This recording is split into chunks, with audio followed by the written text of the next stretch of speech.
बुद्ध भगवान का एक शिष्य भिक्षा मांगने जाया करता था। तो वो जो शहर में भिक्षा मांगने जाया करता था तो उस पर एक वैश्या की नजर पड़ गई और वैश्या उसको देखकर मोहित सी हो गई। फिर एक बार वो भिक्षु जब वैश्या के कोठे के सामने से गुजर रहा था तो उस वैश्या ने प्रस्ताव किया कि मेरे पास आके भिक्षा ले लो। तो वो भिक्षु वैश्या के पास जाके भिक्षा लेने चला गया। तो वैश्या ने कहा कि अभी चौमासे का समय आ रहा है, चातुर्मास का, वर्षा काल का, कि वर्षा काल में बौद्ध और जैन मुनि और अभी भी इनका नियम चलता है, राजस्थान में राम स्नेही संत हैं, दादूपंथी संत हैं, उनका नियम होता है कि वर्षा काल में कहीं घूमते नहीं हैं, जहाँ रहते हैं वहीं एक जगह, एक ही शहर में, एक ही गांव में, एक ही क्षेत्र में रहते हैं, उस गांव को या उस शहर को छोड़कर दूर नहीं जाते। ऐसा उनका वर्षा काल का नियम वो बनाते हैं, क्योंकि वर्षा काल में नदी नाले चलते हैं, जीव जंतु ज़्यादा पैदा हो जाते हैं, तो हिंसा का भी भाव रहता है कि कहीं हिंसा न हो जाए। अहिंसा का भाव रखने के कारण हिंसा से बचने के लिए दूसरा नदी नालों के कारण रास्ता बंद हो जाता है तो उसमें भी रास्ते की दिक्कत आती है, मार्ग चलने की दिक्कत आती है, नदी नाले भर जाते हैं। तो उस वजह से चातुर्मास का सिलसिला है, ये परंपरा है, ये चली। तो वैश्या ने कहा उस भिक्षु से कि अब की बार आप चातुर्मास करोगे तो मेरे यहाँ पर ही रुकना, मेरे कोठे में, मेरे महल में ही आप चातुर्मास के 3 महीना, वैसे जैन मुनि 4 महीना करते हैं, उन बौद्धों का कुछ 3 महीने का होगा। तो वैश्या ने कहा 3 महीना यहीं रुकना आप, मैं आपसे विनती करती हूँ, निवेदन करती हूँ। तो उस भिक्षु ने कहा मेरे को कोई आपत्ति नहीं है, मैं अपने गुरुजी से, बुद्ध भगवान से पूछूंगा, फिर मैं बता दूंगा। तो वैश्या ने कहा तुम्हें गुरु से पूछने की क्या जरूरत है, तुम खुद भी तो फैसला कर सकते हो। तब उसने कहा नहीं, मैं अभी उन्हीं के शासन में रह रहा हूं तो उन्हीं के शासन का, उन्हीं के नियम का पालन करूंगा। तो वैश्या ने कहा ठीक है, कम से कम तुमने ये मना तो नहीं किया अभी तक भी, तुम्हारे दिल में, तुम्हारे मन में ये बात तो नहीं थी कि मैं वैश्या हूं इसलिए आप साफ साफ मना कर दो, ऐसा तो नहीं हुआ, कम से कम तुम्हारी हिम्मत तो है इतनी।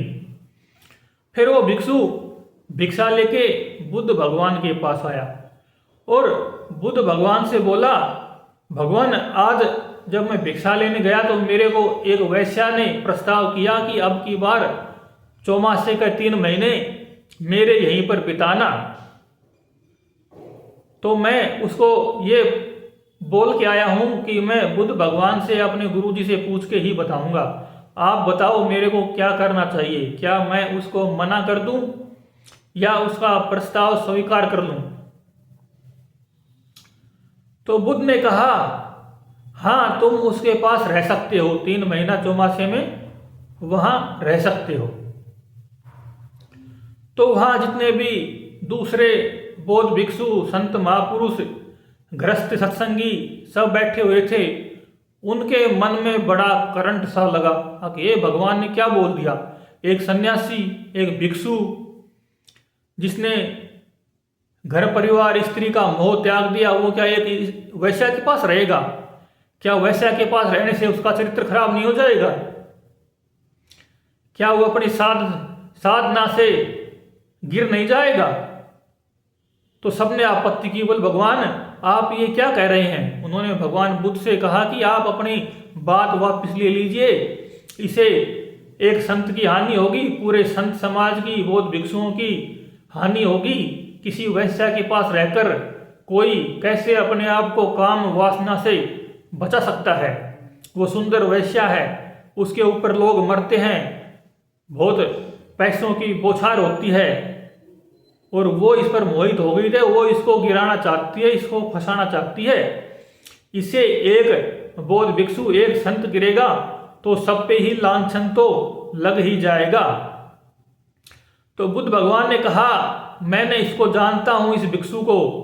अगर कोई और भिक्षु होता तो मैं ये प्रस्ताव नहीं करता, लेकिन मेरा विश्वास है कि ये बौद्ध भिक्षु नहीं गिरेगा।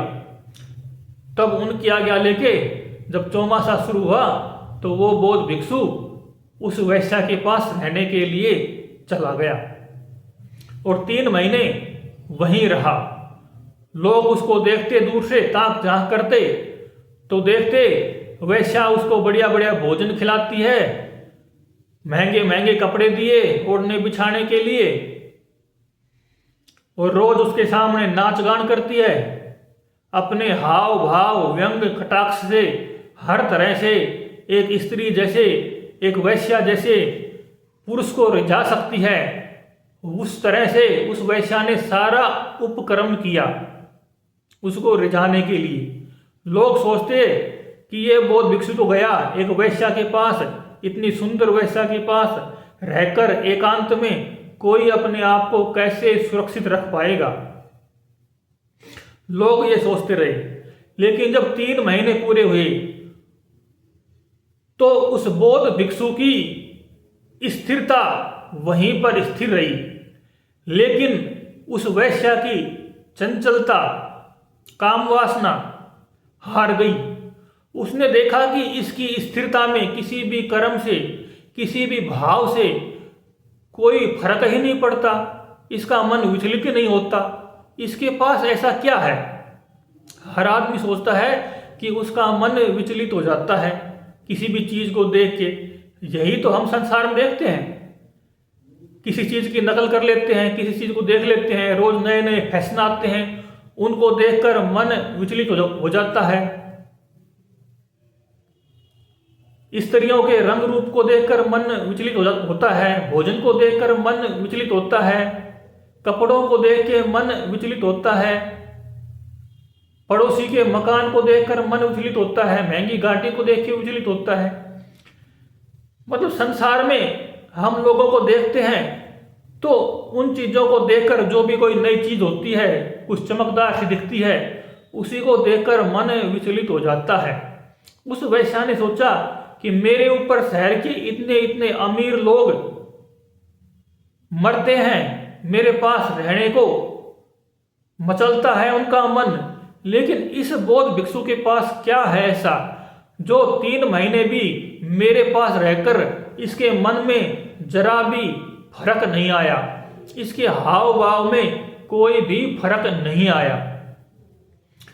तब उसने पूछा वैश्या ने भिक्षु से कि आप मेरे को बताओ, आपके पास क्या है कि लोग मेरे ऊपर मरते हैं और मैं आपके ऊपर मोहित हुई, लेकिन आप मेरे ऊपर मोहित नहीं हो पाए। तब उस बौद्ध भिक्षु ने कहा, इसका राज मैं अभी नहीं बता सकता, मेरे गुरुजी ही इसका राज बताएंगे, आपको बुद्ध भगवान के पास चलना पड़ेगा। तब वो वैश्या 3 महीने जब पूरे हुए तो बौद्ध भिक्षु खुद बुद्ध भगवान के पास गया, साथ में उसके पीछे पीछे वो वैश्या भी आई और उसने बुद्ध भगवान से विनती की, निवेदन किया कि मुझे भी दीक्षा दो और वो ही चीज मेरे को भी प्राप्त हो जो आपको और आपके भिक्षुओं को प्राप्त हो गई है, जिसके बाद मन कभी भी चंचल नहीं होता, विचलित नहीं होता। उस सुख को, उस परम शांति को मुझे भी महसूस कराओ। फिर वो भी एक बौद्ध भिक्षुणी बन गई, उसको भी बौद्ध साधना की दीक्षा मिल गई। फिर धीरे धीरे उसने अपने चंचलता को दूर किया और स्थिरता का एहसास पाया। तब उसको महसूस हुआ कि चंचलता में कितना सुख तो दिखता है, लेकिन उसके बदले में कितना दुख आ जाता है। और स्थिरता में बाहर से कुछ भी नहीं दिखता, लेकिन जो प्राप्त होता है वह अतुलनीय है, उसको बताया नहीं जा सकता, कहा नहीं जा सकता, लेकिन जब वो मिलता है तो वो अंदर ही अंदर मिल जाता है और बाहर बस उसकी हल्की सी एक चमक, एक आभा महसूस हो सकती है। अगर किसी देखने वाले में थोड़ी बहुत देखने की क्षमता हो तो ही, अन्यथा कोई भोगी पुरुष तो वो भी नहीं देख पाता। अब इसमें क्या है, कुछ वैष्णव संत होते हैं, नियम तो बुद्ध का भी यही था, महावीर का भी यही था, सभी संतों का होता है कि संग दोष से बचना चाहिए, कि जिस और मन दौड़ता हो उससे बचकर पहले साधना करके मन को स्थिर कर लेना चाहिए। ये नॉर्मल व्यवहार का सिद्धांत होता है। क्योंकि वैष्णव संतों में तो ऐसा आता है कि वैश्या का खाने से भी मन चंचल हो जाता है। एक कथा आती है वैष्णवों में कि किसी वैश्या ने संतों का भंडारा किया, तो उस रात वैश्या का अन्न खाने के कारण सारे संतों का मन खराब हुआ और उनको खराब खराब सपने आए। अगले दिन सभी संतों ने एक दूसरे से पूछा, तो सभी ने कहा कि हम सबको ही खराब सपने आए हैं, क्या किया जाए। तब उन्होंने कहा, पता लगाओ ये अन्न किसका था। तब पता लगाया तो वो अन्न एक वैश्या का था। तो वैष्णव संतों में ऐसा हुआ, क्योंकि वैष्णव संतों की जो साधना होती है वो भावना की साधना होती है। जब कोई एक भावना का पालन करता है तो दूसरी भावना उसको काट देती है, उसको विचलित कर देती है। लेकिन बुद्ध महावीर की साधना है, ज्ञान की साधना है, वेदांत की साधना है, उसमें साक्षी की साधना होती है और मन को दृढ़ किया जाता है। क्योंकि साक्षी को कुछ भी नहीं काटता, कोई भावना नहीं काटती। उस साधना का मार्ग ही भावना रहित होना है, स्थिर होना है। एक कारण तो ये है। फिर दूसरा कारण ये है कि वो बौद्ध भिक्षु जो था उसने साधना की उस आयाम को छू लिया था जहां पर गिरने की संभावना नहीं बचती। उसने अपने भीतर का वो आनंद पा लिया था जिसके सामने बाहर का आनंद फीका रह जाता है, उसका कोई फायदा नहीं मिलता। उसके पास दोनों अनुभव थे। बिना अनुभव के साधक गिर सकता है। बाहर का अनुभव यह कि बाहर के भोगों में दिखता सुख है, लेकिन उसके साइड इफेक्ट बहुत होते हैं। लेकिन भीतर दिखता कुछ नहीं है भीतर के सुख में, लेकिन उसका जो महसूस करने का एहसास होता है वो अपने आप में अनुपम होता है। ऐसे ही तो बाद में फिर बौद्धों में भी तांत्रिक मार्ग चला, नाथों में भी तांत्रिक मार्ग चला, शैवों में शाक्तों में तांत्रिक मार्ग चला, जिसमें भोग सामग्री के साथ साधना करने का विज्ञान खोजा गया। लेकिन वो सब चल नहीं पाए, वो सब फेल हो गए। उसमें कोई कोई धीर, ऐसा ही धीर पुरुष होता है, वो ही पास हो सकता है, वो ही साधना कर सकता है, नहीं तो उसका गिरना निश्चित है। जैसे कबीर साहब ने कहा है ना, भक्ति का मार्ग कठिन है जैसे खांडे की धार, जो डोले तो गिर पड़े नहीं तो उतरे पार पार। कि जो मार्ग है अध्यात्म का, ये कठिन है। और कठिन में भी जो तांत्रिक मार्ग है कि इस तरह से रहने का मार्ग है संग दोष का, कि जहां दोष की सामग्री हो वहां रहा जाए तो संभावना गिरने की ज्यादा हो जाती है। लेकिन कोई अनुभवी धीर पुरुष होता है, संकल्पवान होता है, वो उस अवस्था में भी भोग सामग्री के बीच में रहकर भी नहीं गिरता। जैसे कृष्ण भगवान का उदाहरण है, राजा जनक का उदाहरण है कि वो राजकाज में रहे।